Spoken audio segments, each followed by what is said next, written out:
一個人食4個包。咩啊？嗰個6點鐘食飯，一個人食4個包。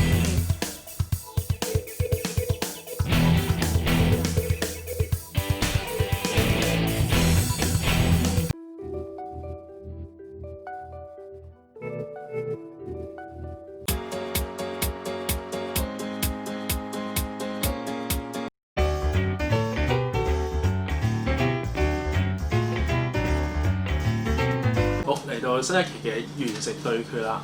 咁今日嘅主題跟牛角包。係啦。咁對上一次去咗尖沙咀有2間牛角包做對比啦。咁今次我哋再接再厲，就去再揾2間牛角包嚟做對比。咁今次我哋就唔同少少啦，揾咗一個大型嘅連鎖店同埋一個區裏邊嘅小店。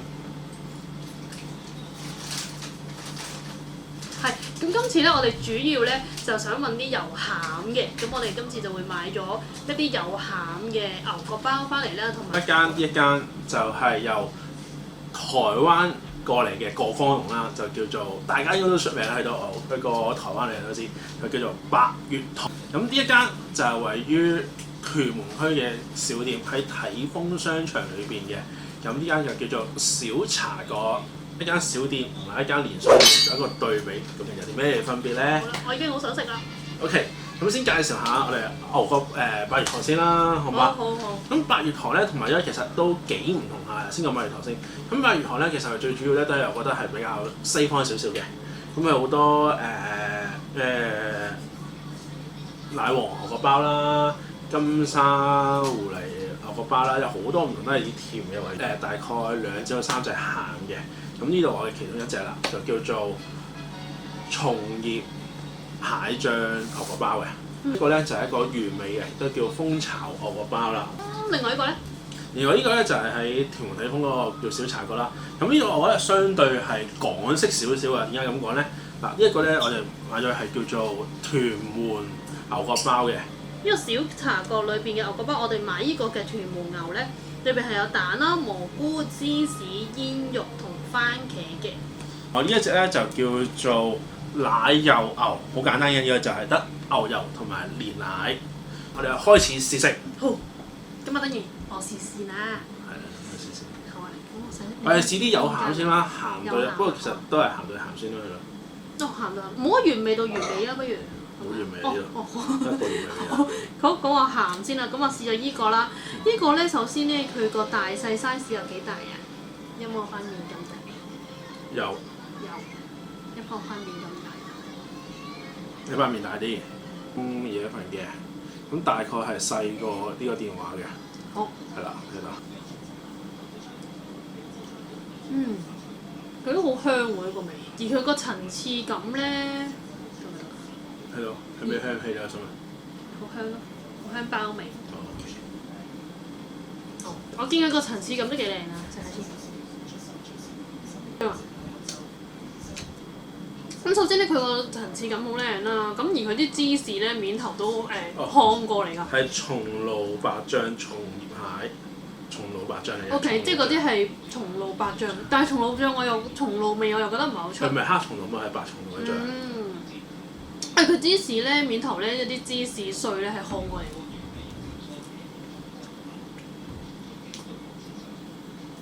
跟住咧，因為咧佢係有餡啊，所以佢個皮咧又唔係話好脆咯。但我食極都未試過。我見到呢邊都好似空氣感好勁喎，嗰個蜂巢感好勁喎。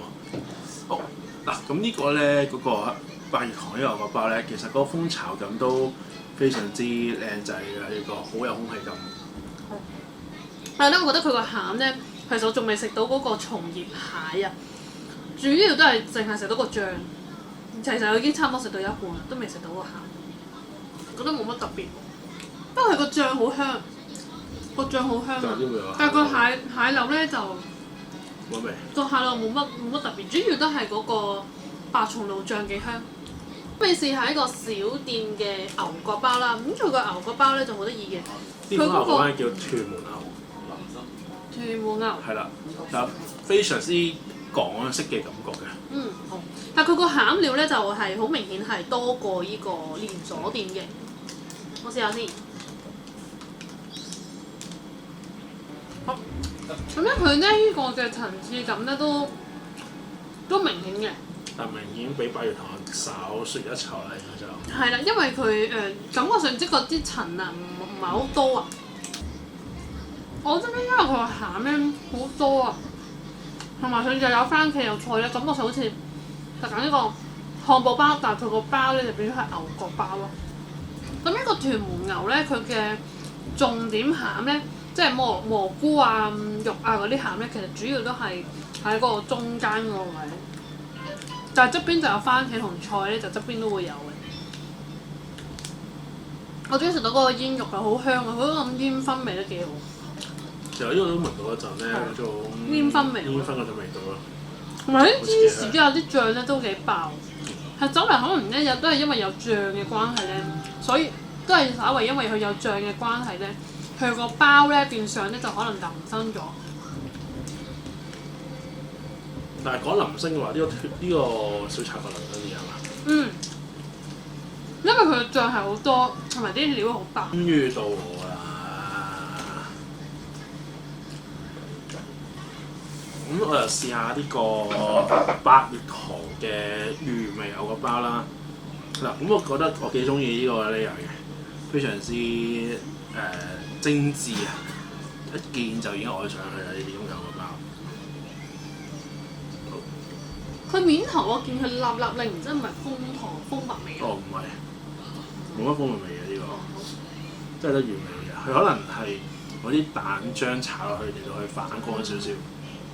咁我小不然我試一試先啦。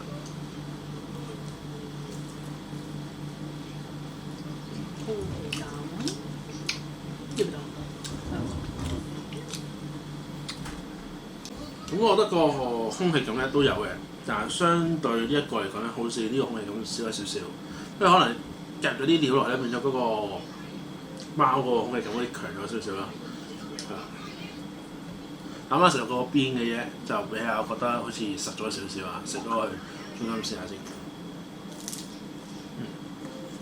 聽到啊，一食落去咧，嗦一聲嘅，都幾脆，裏邊都幾嫩嘅，我覺得呢個幾好食呢個。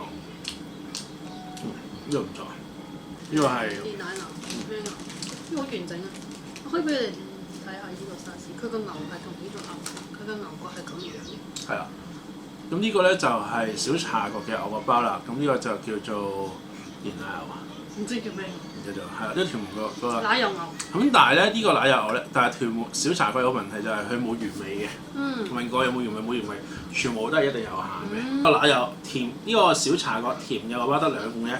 一個就係呢個奶油牛，同埋一個轉牛角尖，轉牛角尖係珍珠同忌廉餡嘅，係啦。咁我揀呢個啦，原因就係因為我講轉牛角尖冇晒啦，係啦。咁嗱呢個我覺得咧，佢嘅闊咧係比呢個電位更加之闊嘅，呢個就佢係闊版嘅，係啦闊啲嘅。咁但係咧相對嚟講咧，呢個我覺得係扁咗少少嘅，呢個比較 3D 立體啲嘅八月堂嚟講。我發覺咧佢哋嘅型咧係有啲都幾特別嘅喎。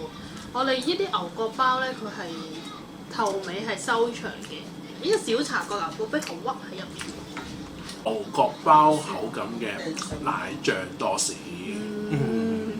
咪講得好重點咧，冇錯啦，就係咁樣樣啦。咁我覺得呢個牛角包咧，其實嗰個都有少少脆口嘅，不過好明顯係比八月堂嗰咧冇咁脆口嘅。佢裏邊你講咧都係嫩嘅，咁但係如果講牛角包質感咧，我覺得八月堂嘅牛角包質感係稍勝一籌。係咪？好得意嘅個，佢好似將港式嘅嘢擺咗落去個牛角包度，即係西方嘅嘢。冇錯。好得意喎！呢個係一個非常之啱香港人口味嘅牛角包嚟嘅，呢個係啦。我覺得小茶角咧，佢嘅牛角包咧，好似將咗一啲我哋港式嘅一啲元素擺落個包度。係啦。咁我所以咧頭先食咗個漢堡包，咁但係只不過個包變咗牛角包。呢個咧好搞笑，即係奶醬多，學你話齋。好，好咁就食完晒兩間嘅牛角包啦。咁做個總結啦。好，咁我哋嗰個松露白醬松葉蟹嘅牛角包咧就26蚊嘅。咁另外咧就仲有呢個蜂巢嘅牛角包咧就係15蚊嘅。咁另外我哋買嗰個咧就係去小茶角買嗰個屯門牛咧就係45蚊嘅。咁另外佢嗰個奶油牛咧就26蚊嘅。但想有樣嘢想問一問啊，邊一個可以堂食嘅？咁啊小茶角咧就可以堂食嘅，咁而且係其實係可以對住海景去堂食嘅，係啊都唔錯嘅其實。但係咧八月堂咧就真係一定要外賣翻屋企食嘅啦，係絕對冇得堂食嘅。咁我哋講下啦，其實兩個咧都各有千秋嘅，係咪啊？咁我比較中意咧就小茶角嗰個奶油牛嘅，真係非常之港式。其實佢又唔會話好似嗰個條牛，因為太多蔬菜裏邊啦，太多水分變咗牛角包淋晒啦。其實嗰個奶油咧係相對性咧係冇咁淋心嘅，所以我覺得幾好食嘅呢個係。如果講牛角包嘅質感嚟講咧，我會覺得八月堂好食啲啦。好，我咧就好同意你講嘅嘢，因為我覺得咧八月堂咧係嗰個嘅牛角包係會脆啲嘅，咁啊食落去。咁但係小茶角咧就會嗰個料咧係足啲嘅，爆啲嘅。咁另外其實咧你頭先講到嗰個奶油牛角包咧，我覺得其實都幾 surprise，我冇諗過原來奶油配埋一個牛角包都幾特別。當然啦，大家中意邊一間，可能大家都要親身去試過先會知道嘅。咁純粹以上嘅純粹我哋非常之主觀嘅意見啦。咁亦都可能我哋今次食覺得好食啫，咁可能下次食可能你哋覺得會好食都唔出奇嘅。咁就今日片就到此為止咯，好嘛？好，咁呢條片就到此為止啦。咁中意呢一條片嘅朋友記得 like and share 呢條片。記得要 subscribe 我哋 channel 同埋撳埋隔離個鐘仔。